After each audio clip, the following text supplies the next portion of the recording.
제가 어릴 때 다니던 교회에서 목사님이 하신 말씀 중에 이런 말씀이 있었습니다. 하나님께서 구원하기로 예정하신 사람은 어차피 구원받는 것이고, 하나님께서 멸망하시기로 정하신 사람은 구원받지 못하게 되어 있다 하고 말씀하시는 것을 들은 기억이 있습니다. 그 기억이 얼마나 지나면 지금까지 기억을 하고 있겠습니까? 그때 유독 저와 같은 반에서 공부하는 친구들 중에 저를 예수를 믿지 않는 친구들이 많이 있었고, 그 친구들이 이제 때로는 저를 괴롭히기도 했기 때문에 이제 그럴 때마다 그 목사님의 이야기가 은근히 저에게 위로가 됐었습니다. 유치하죠. 저렇게 나쁜 아이들은 어차피 구원 못 받는 것이고, 나 같은 착한 사람만 구원받는 것이다. 구원받을 사람들을 하나님이 정해놓으셨으니 저렇게 나쁜 애들은 구원 못 받는 것이다. 이렇게 유치한 생각을 했었습니다. 그리고 그때 구원받을 사람을 그렇게 하나님이 예정해 놓으셨다라는 하나님의 계획을 예정론이라고 부른다라는 것도, 이야기도 기억이 납니다. 나중에 신학교에 가서 그때 일이 다시 생각났습니다. 그리고 그때 들은 예정론이 이 반쪽만 맞는 예정론이라는 것을 나중에 신학교에 가서 신학을 공부하면서 깨닫게 되었습니다. 물론 하나님께서 구원받을 사람과 구원받지 않을 사람을 정해 놓으신 것은 맞습니다. 그건 맞는데, 문제는 우리가 그것을 미리 알 수는 없다는 데에 있습니다. 우리가 알 수가 없습니다. 저 사람이 구원받을지 구원받지 못할지 하나님은 미리 우리에게 알려주지 않으십니다. 저 사람의 행동을 보니까 참 착하다, 그러니까 저렇게 착한 사람은 하나님이 구원하신다, 이렇게 알려주지 않으십니다. 그리고 저렇게 악한 사람은 분명 하나님도 포기하셨을 것이다, 그렇게 생각하던 사람이 갑자기 삶이 180도 바뀌어서 예수를 믿어 성실하게 신앙생활을 하는 경우도 우리는 종종 보지 않습니까?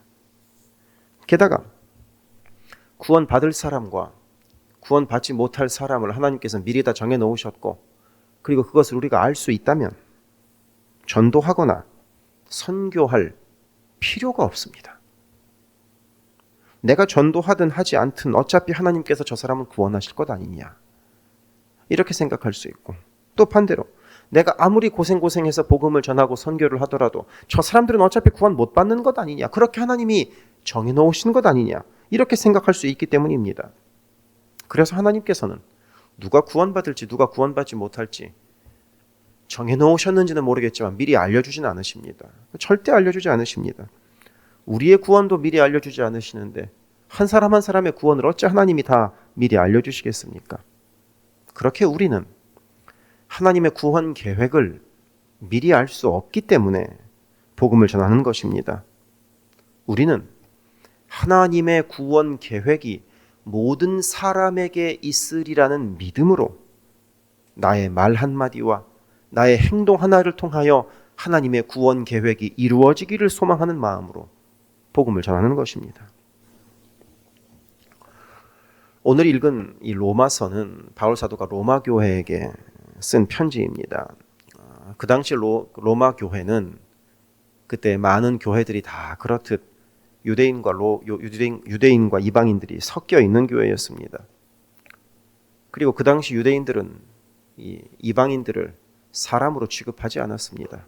자신들만 하나님의 택하신 백성이라고 여기고 있었으니까요. 그리고 반대로 이방인들은 유대인들을 향하여 참 별종 취급했습니다. 너희들만 잘났냐? 이렇게 이방인들은 유대인을 바라보았습니다.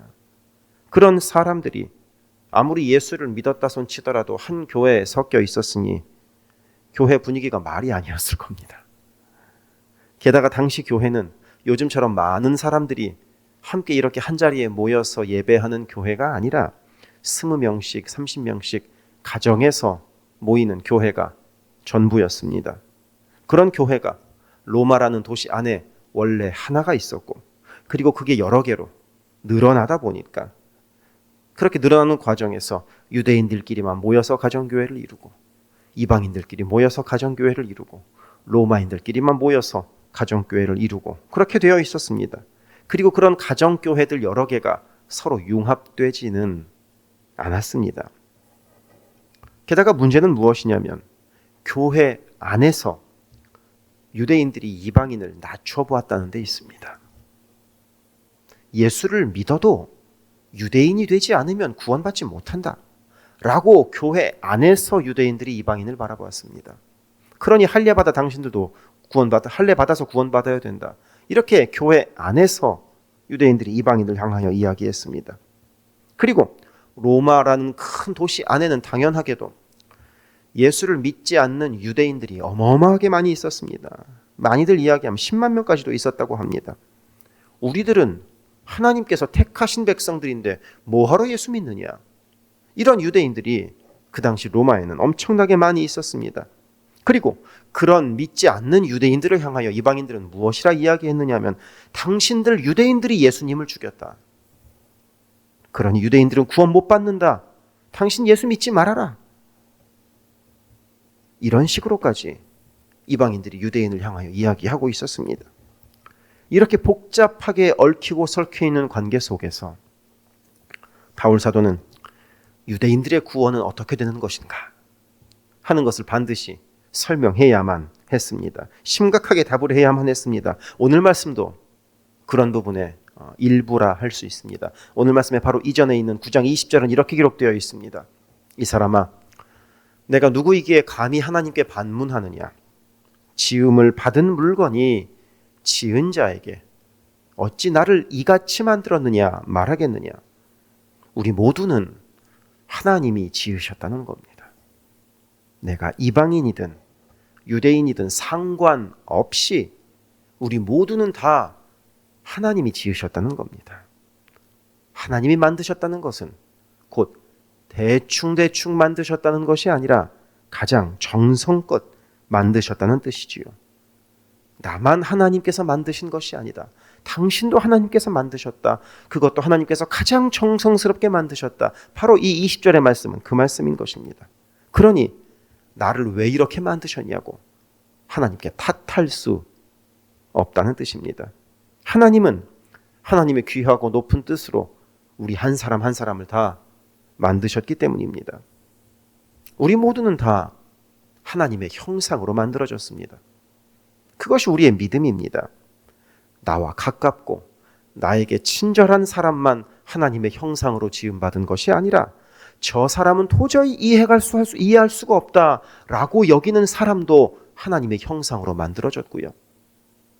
지금도 길거리에서 마약에 취해 쓰러져 있는 사람도 하나님의 형상으로 만들어졌습니다. 물론 스스로 그 형상을 훼손한 게 가장 큰 문제겠지요. 그리고 이어지는 21절에서 이에 대해서 아주 놀라운 비유를, 우리 모두가 하나님의 형상으로 지음받았다는 것에 대한 아주 놀라운 비유를 하나 알려줍니다.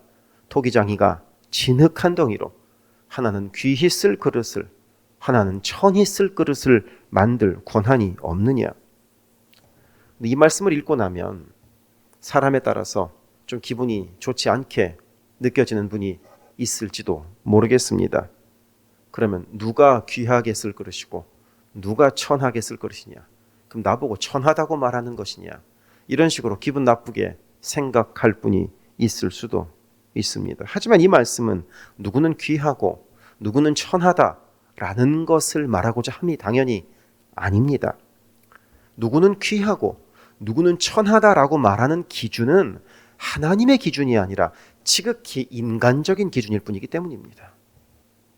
어제의 말씀인 고린도전서 12장 22절에는 이런 말씀이 있죠. 그뿐 아니라 더 약하게 보이는 몸의 지체가 도리어 요긴하고, 사람의 눈으로 보기에는 저처럼 이렇게 강단에서 옷 잘 차려입고 설교를 하고 있으면 더 귀하게 쓰임받는 것 같고, 그리고 더 큰 교회에서 그렇게 하면 더 귀하게 쓰임받는 것 같고, 그와는 반대로 한쪽 구석에서 쓰레기나 줍고 있으면 천하게 쓰임받는 것 같지만 그거는 다 사람의 기준입니다. 인간의 관점입니다. 하나님의 관점에서는 모두를 나름의 가장 귀하고 가장 소중하게 하나님께서 여기고 사용하고 계십니다. 그러니까 우리의 삶에서 때로는 어려운 일을 겪기도 하고 때로는 고난을 겪기도 하지만 그럴 때 하나님의 사랑을 의심하지 마시기를 바랍니다. 왜 나에게만 이런 일이 벌어지는가? 하나님은 나를 귀하게 여기지 않으시는가 보다 하고 생각하지 마시길 바랍니다. 그건 전혀 하나님의 뜻이 아니기 때문입니다. 하나님은 우리 모두를 귀하게 사용하십니다. 우리 모두를 귀한 그릇으로 하나님은 만들어 놓으셨기 때문입니다. 예전에 미스터 션샤인이라는 드라마가 있었습니다. 그 드라마에서 사격 연습을 하는 한 여인이 사격 연습에 사용할 도자기를 구하러 도자기 공장에 갑니다. 도자기 가마에 가서 도자기를 사격의 표적으로 쓰려고 구입하는 겁니다. 그때 도자기 굽는 사람이 그 여인에게 깨진 도자기, 굽다가 망가진 도자기를 그 표적용으로 사용하라고 팝니다. 일부러 도자기를 엉망으로 만들어서 그것을 표적으로 사용하라고 주는 것이 아니라 도자기를 정성껏 만들었지만 최선을 다하여 만들었지만 만드는 과정에서 그리고 도자기를 굽는 과정에서 깨져버린 것을 어쩔 수 없이 사격 연습용으로 주었던 겁니다. 왜냐하면 도공이 진흙 한 덩이를 가지고 도자기를 만들 때는 최선을 다하여 만들기 때문입니다. 정성을 다하여 도자기를 만듭니다. 적당히 만들면 훌륭한 도자기 기술자라 말할 수 없습니다. 하물며 최고의 도자기 기술자이신 하나님께서 우리를 대충 만드셨을 리가 없습니다. 적당히 만드셨을 리가 없습니다. 그래서 22절은 이렇게 기록되어 있습니다. 만일 하나님이 그의 진노를 보이시고 그의 능력을 알게 하고자 하사 멸하기로 준비된 진노의 그릇을 오래 참으심으로 관용하시고 최고의 도자기 기술자이신 하나님께서 만드신 그릇 중에 진노의 그릇이 있다는 겁니다. 일부러 진노를 퍼부으시려고 진노의 그릇을 만드신 것이 아니라 하나님은 최선을 다하여 그릇을 만들으셨는데 하나님은 걸작품으로 그릇을 만드셨는데 그 그릇이 자기가 나름대로 마음대로 막 자신을 굴리면서 진노의 그릇이 돼버렸다는 겁니다. 그래서 그 진노의 그릇은 던져버려야 하는데 하나님께서는 그 진노의 그릇을 어떻게 하시는가? 이 22절 말씀에 의하면 하나님은 오래 참으심으로 관용하신다는 겁니다. 그냥 막 깨버리시는 분이 아니라는 겁니다. 우리의 인생이 엉망이라고 해서 문제가 많다고 하여 내 인생 망쳤다고 생각한다고 하여 우리의 인생을 그냥 내쳐버리시는 분이 아니라는 겁니다. 오래 참으심으로 관용하신다. 일본의 도자기 기술 중에 킨츠키라는 이름의 기술이 있다고 한 이틀 전에 말씀을 드렸죠. 깨진 도자기를 금이나 은 같은 것으로 붙여서 깨지기 전보다 오히려 더 화려하고 더 멋있는 그릇으로 재탄생시키는 그런 기술이 있다고 말입니다. 우리 하나님은 진노의 그릇을 내쳐버리시는 분이 아니라 산산조각 내버리시는 분이 아니라 깨져도 붙여서 더 멋지고 아름답게 사용하시는 분임을 우리가 기억하기를 바랍니다. 그와 함께 23절은 이렇게 기록되어 있습니다. 또한 여기서는 진노의 그릇과 함께 이제는 긍휼의 그릇을 비교하는 겁니다. 영광받기로 예비하신 바 긍휼의 그릇에 대하여 그 영광의 풍성함을 알게 하고자 하셨을지라도 무슨 말을 하리요? 여기서 긍휼의 그릇은 예수 믿은 우리 같은 사람들을 말합니다. 진노의 그릇은 하나님께서 인내하고 기다리시는 반면에 긍휼의 그릇은 하나님의 영광을 드러내려고 미리 준비해 놓으셨다는 뜻입니다. 그렇게 하나님은 진노의 그릇이든 영광의 그릇이든 상관없이 모든 그릇을 하나님께서 만드셨기 때문에 하나님께서 나름의 방식으로 사랑하신다고 오늘 말씀은 우리에게 알려줍니다. 우리 모두는 하나님의 형상이라는 것입니다. 그러니 로마서 당시로 생각해보면 이방인이건 유대인이건 상관없이 하나님은 모두 다 나름의 방식으로 사랑하고 계신다. 모두를 구원하려는 계획을 갖고 계신다 하고 알려주고 있는 것입니다. 그리고 여기에 긍휼의 그릇이 해야 될 사명 하나가 이어지는 24절에 기록되어 있습니다. 24절은 이렇게 기록되어 있습니다. 이 그릇은 우리니 곧 유대인 중에서뿐 아니라 이방인 중에서도 부르신 자니라. 긍휼의 그릇은 우리가 잘나서 긍휼의 그릇이 된 것이 아니라 하나님께서 부르셔서 긍휼의 그릇이 되었다는 것입니다. 구원은 우리가 잘해서 이룬 것이 아니라 하나님께서 불러서 구원을 받았으니 먼저 부르신 우리들, 곧 먼저 긍휼의 그릇이 된 우리들은 다른 이들도 긍휼의 그릇으로 만들어줄 사명이 우리에게 있다는 것입니다. 오늘 말씀의 시작에서 예정론이라는 어려운 단어를 하나 말씀드렸죠. 예정론은 하나님께서 진노의 그릇과 긍휼의 그릇으로 미리 다 예정해 놓으셨다는 것만을 말하는 것은 아니라고 말입니다. 하나님은 우리 모두를 걸작품으로 만드셨습니다. 도자기 장인이 일부러 그릇을 엉망으로 만들지 않습니다. 모두를 걸작품으로 만드셨습니다. 하지만 때로는 하나님께서 걸작품으로 만들어 놓으신 그릇이 진노의 그릇이 되어 버릴 수도 있습니다. 그러니 하나님께서 오래 참으심으로 관용하시는 동안 그 진노의 그릇을 긍휼의 그릇으로 바꿀 몫이 먼저 긍휼의 그릇된 우리에게 있는 것입니다.